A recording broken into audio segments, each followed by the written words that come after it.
कल्पना कीजिए, एक ऐसी दुनिया जहां इंसान कभी धरती पर लौटकर न आए, जहां हमारे नए घर धरती नहीं बल्कि तैरते हुए स्पेस स्टेशन, चंद्रमा की बस्तियां और मंगल की बर्फीली घाटियां हों। लेकिन क्या हम वाकई अंतरिक्ष में हमेशा के लिए रह सकते हैं? क्या वहां जीना संभव होगा या यह सिर्फ एक सपना बनकर रह जाएगा? आज हम जानेंगे कि अगर इंसान हमेशा के लिए अंतरिक्ष में बस जाए तो हमारी जिंदगी, शरीर और सभ्यता पर इसका क्या असर पड़ेगा।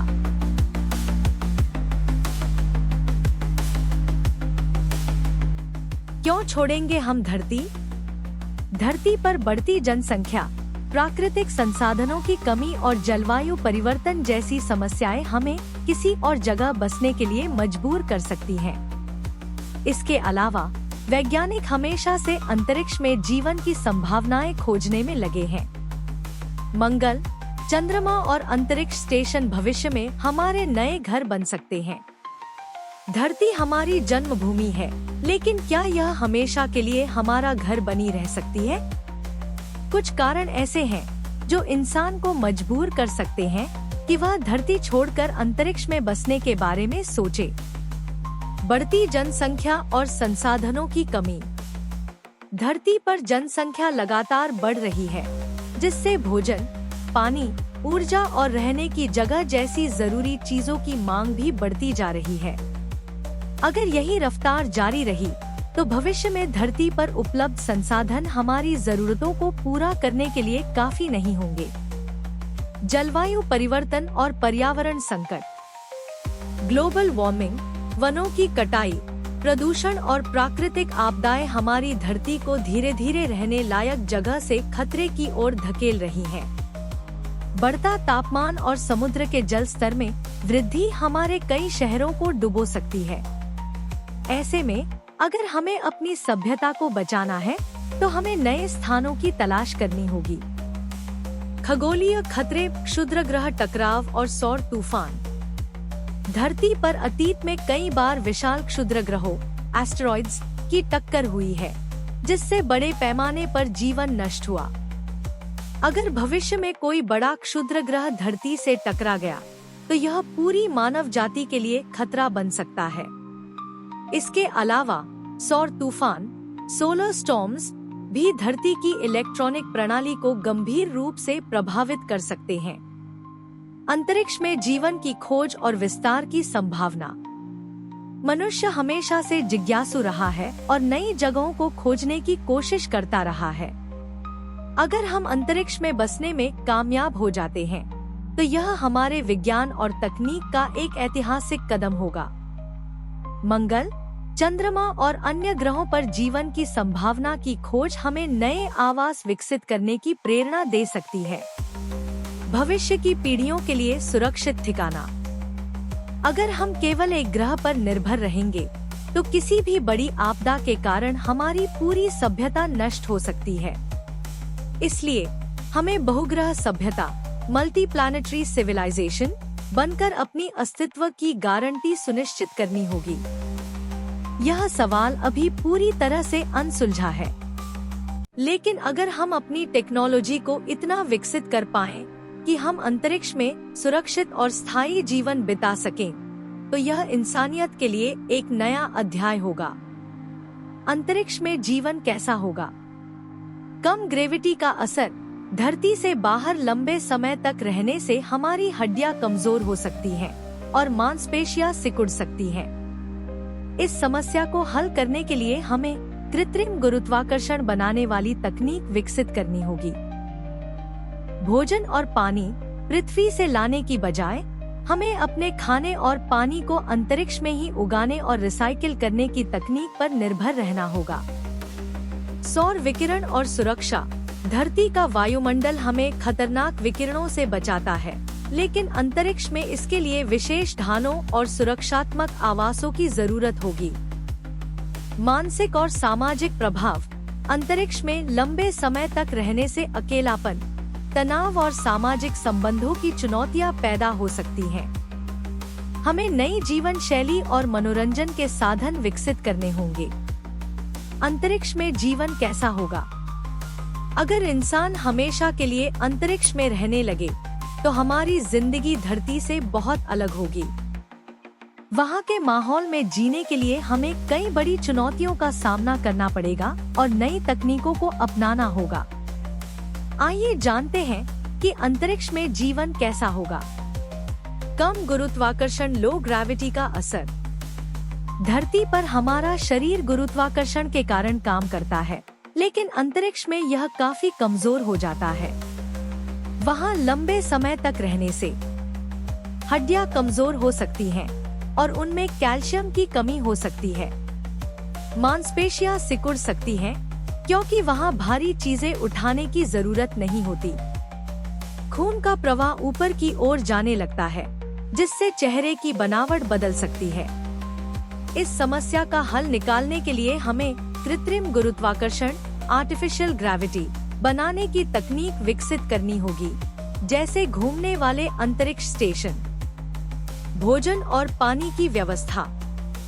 धरती से अंतरिक्ष में खाना और पानी ले जाना महंगा और मुश्किल होता है, इसलिए हमें वहां खुद ही खाने और पानी की व्यवस्था करनी होगी। हाइड्रोपोनिक्स और एरोपोनिक्स तकनीक। बिना मिट्टी के पौधे उगाने की तकनीक से हमें फल, सब्जियां और अनाज मिल सकते हैं। Recycling system. अंतरिक्ष में हर चीज को रिसाइकल करना जरूरी होगा, यहाँ तक कि पानी को भी। आज के अंतरिक्ष स्टेशन में पहले से ही पानी को फिल्टर करके दोबारा इस्तेमाल किया जाता है। ऑक्सीजन और हवा। धरती पर हम हवा को बिना सोचे समझे सांस लेते हैं, लेकिन अंतरिक्ष में हवा बनानी पड़ती है। इसके लिए इलेक्ट्रोलिसिस तकनीक का उपयोग किया जा सकता है, जिसमें पानी को तोड़कर ऑक्सीजन और हाइड्रोजन बनाया जाता है। पौधों और शैवाल का उपयोग करके भी ऑक्सीजन पैदा की जा सकती है। अगर हमें मंगल या चंद्रमा पर रहना है, तो वहाँ के वातावरण से ऑक्सीजन निकालने की तकनीक विकसित करनी होगी। सौर विकिरण और सुरक्षा। धरती का वायुमंडल और चुंबकीय क्षेत्र हमें खतरनाक सौर विकिरण, कॉस्मिक रेडिएशन से बचाता है, लेकिन अंतरिक्ष में यह सुरक्षा नहीं होती। बिना सुरक्षा के लंबे समय तक अंतरिक्ष में रहने से कैंसर और अन्य बीमारियां हो सकती हैं।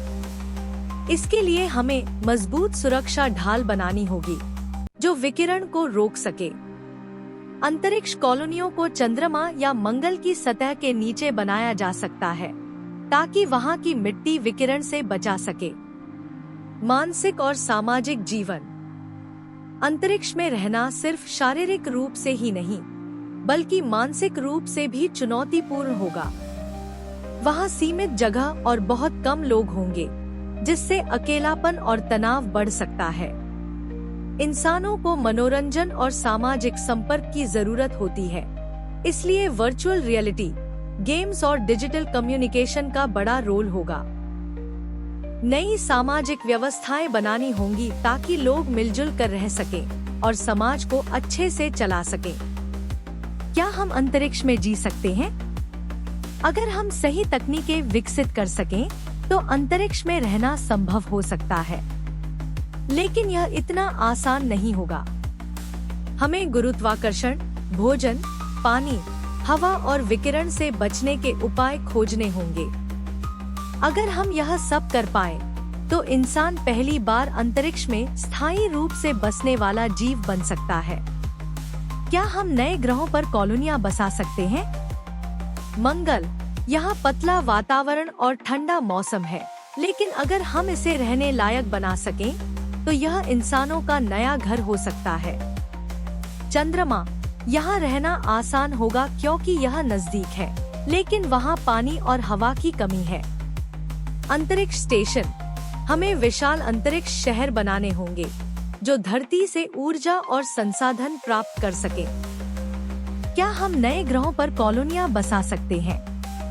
अगर इंसान को हमेशा के लिए अंतरिक्ष में रहना है, तो हमें सिर्फ अंतरिक्ष स्टेशनों पर ही नहीं, बल्कि नए ग्रहों और चंद्रमाओं पर भी अपनी कॉलोनियां बसानी होंगी। लेकिन क्या यह संभव है? कौन कौन से स्थान हमारे नए घर बन सकते हैं? आइए जानते हैं। मंगल हमारा दूसरा घर। मंगल ग्रह को मानव कॉलोनियों के लिए सबसे संभावित स्थान माना जाता है। इसके पीछे कई कारण हैं।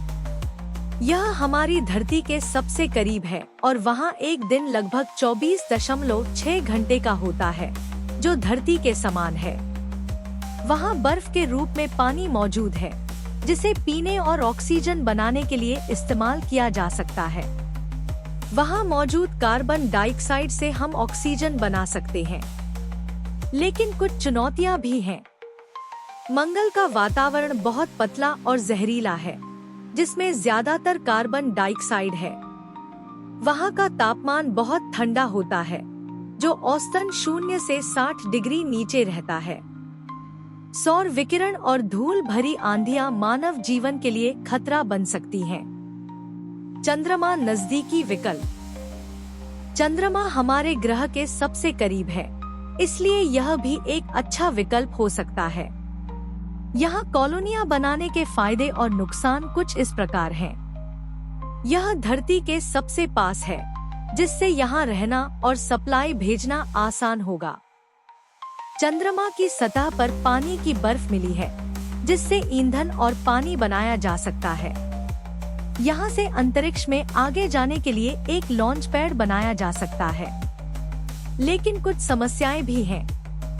यहाँ का गुरुत्वाकर्षण धरती का सिर्फ 1/6 हिस्सा है, जिससे मानव शरीर पर बुरा असर पड़ सकता है। यहाँ का वातावरण लगभग न के बराबर है, जिससे हमें कृत्रिम ऑक्सीजन और दबावयुक्त घर बनाने होंगे। यहाँ दिन और रात का चक्र बहुत लंबा होता है। एक दिन लगभग 14 पृथ्वी दिनों के बराबर होता है।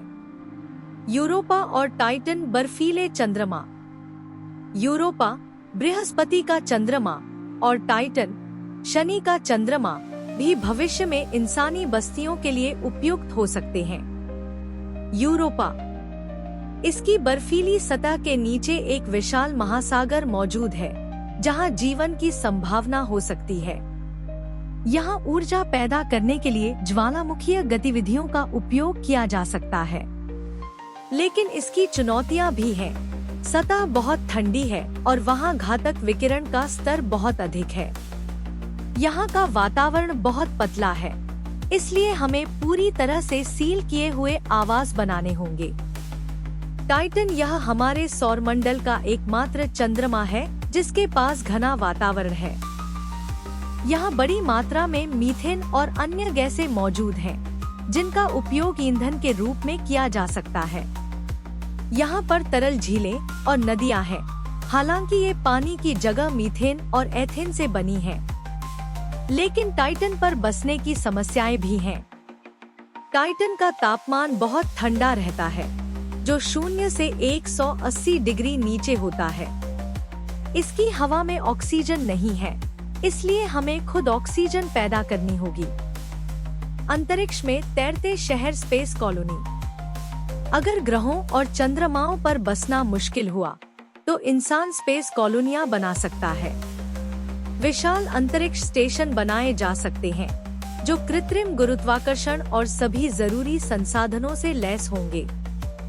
ओनील सिलेंडर और डायसन स्वर्म जैसी अवधारणाएं भविष्य में हमारी असली बस्तियां बन सकती हैं। ये कॉलोनियां सूर्य से ऊर्जा प्राप्त करेंगी और अपने अंदर एक सुरक्षित वातावरण तैयार करेंगी। क्या इंसान वास्तव में नए ग्रहों पर बस पाएगा? इसका जवाब पूरी तरह से विज्ञान और तकनीक पर निर्भर करता है। अगर हम सही तकनीक विकसित कर पाएं, तो मंगल, चंद्रमा और अंतरिक्ष स्टेशन हमारी नई दुनिया बन सकते हैं। हालांकि इसके लिए हमें ऑक्सीजन उत्पादन, विकिरण सुरक्षा, भोजन और ऊर्जा के स्थायी स्रोत खोजने होंगे। अगर हम इन चुनौतियों को पार कर पाएं, तो शायद इंसान सिर्फ पृथ्वी पर सीमित रहने वाला जीव न होकर पूरे ब्रह्मांड में फैलने वाली प्रजाति बन जाए। भविष्य का इंसान कैसा होगा? अगर हम हजारों साल तक अंतरिक्ष में रहें, तो क्या हमारी शारीरिक बनावट बदल जाएगी? कम गुरुत्वाकर्षण में जन्म लेने वाले बच्चे शायद धरती पर वापस आने लायक न हो। हो सकता है कि हमारी तकनीक इतनी उन्नत हो जाए कि हम जैविक शरीर की जगह रोबोटिक या साइबरनेटिक शरीरों का उपयोग करने लगे। भविष्य का इंसान कैसा होगा? अगर इंसान हमेशा के लिए अंतरिक्ष में रहने लगे, तो क्या हमारी शारीरिक और मानसिक बनावट बदल जाएगी? क्या हम पहले जैसे ही रहेंगे या फिर तकनीक और वातावरण हमें पूरी तरह से बदल देगा? आइए जानते हैं कि भविष्य में अंतरिक्ष में रहने वाला इंसान कैसा हो सकता है। शरीर में बदलाव। अंतरिक्ष में गुरुत्वाकर्षण कम होता है, जिससे हमारा शरीर धीरे धीरे बदल सकता है।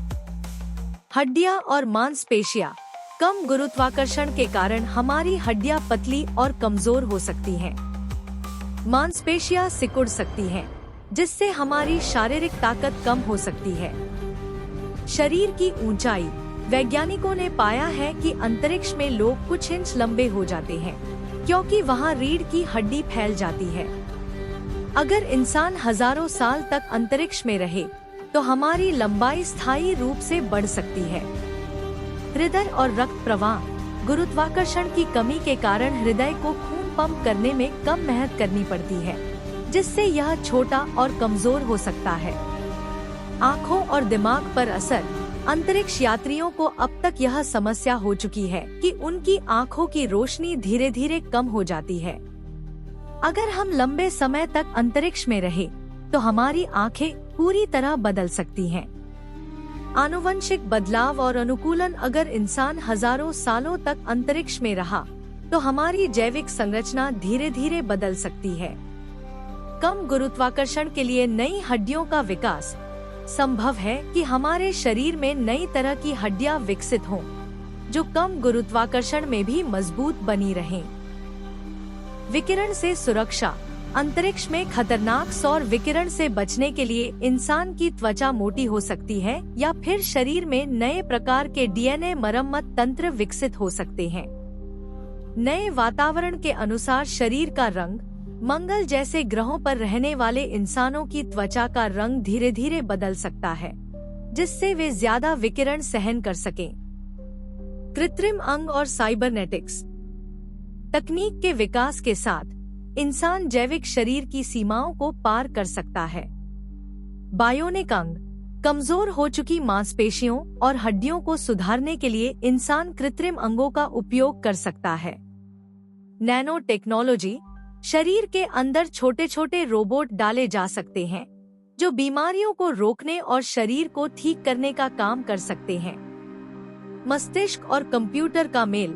भविष्य में इंसान सीधे अपने दिमाग को कंप्यूटर या कृत्रिम बुद्धिमत्ता से जोड़ सकता है, जिससे उसकी याददाश्त और सोचने की क्षमता बढ़ सकती है। मानसिक और सामाजिक बदलाव।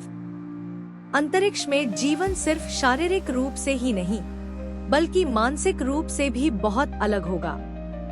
अकेलापन और मानसिक स्वास्थ्य। अगर इंसान दूसरे ग्रहों पर या अंतरिक्ष स्टेशन में रहने लगे, तो वह सामाजिक रूप से अलग थलग महसूस कर सकता है। इसके लिए नए मनोरंजन के साधन और वर्चुअल रियलिटी तकनीक विकसित करनी होगी। नए समाज और संस्कृतियाँ। अलग अलग ग्रहों पर बसे इंसान धीरे धीरे नई भाषाएं, परंपराएं और संस्कृतियां विकसित कर सकते हैं। हो सकता है कि मंगल और पृथ्वी के इंसान एक दूसरे से अलग दिखने और सोचने लगे। संवाद और संचार। अगर इंसान पृथ्वी से बहुत दूर चला गया, तो संचार में देरी होगी। मंगल से पृथ्वी तक संदेश भेजने में कई मिनट लगते हैं, लेकिन किसी और सौर मंडल में जाने पर यह घंटों या दिनों तक हो सकता है। क्या इंसान पूरी तरह मशीन बन सकता है? अगर इंसान को दूसरे ग्रहों पर या गहरे अंतरिक्ष में बसना है, तो जैविक शरीर की सीमाओं को पार करना होगा। कुछ वैज्ञानिक मानते हैं कि भविष्य में इंसान कृत्रिम शरीर अपना सकता है, जिससे उसे ऑक्सीजन, भोजन या गुरुत्वाकर्षण की जरूरत नहीं होगी। रोबोटिक शरीर और कृत्रिम दिमाग के साथ इंसान बिना किसी परेशानी के पूरी आकाशगंगा में घूम सकता है। भविष्य का इंसान वैसा नहीं होगा जैसा आज है। अगर हम अंतरिक्ष में बस गए, तो हमारी हड्डियां, मांसपेशियां, त्वचा और सोचने का तरीका बदल सकता है। हम नई तकनीकों के सहारे अपने शरीर को मजबूत बना सकते हैं और शायद एक दिन पूरी तरह साइबरनेटिक प्राणी बन जाए। अंतरिक्ष में जीवन आसान नहीं होगा, लेकिन अगर हम सही तकनीक विकसित कर सकें, तो यह मानवता के लिए एक नया अध्याय साबित हो सकता है।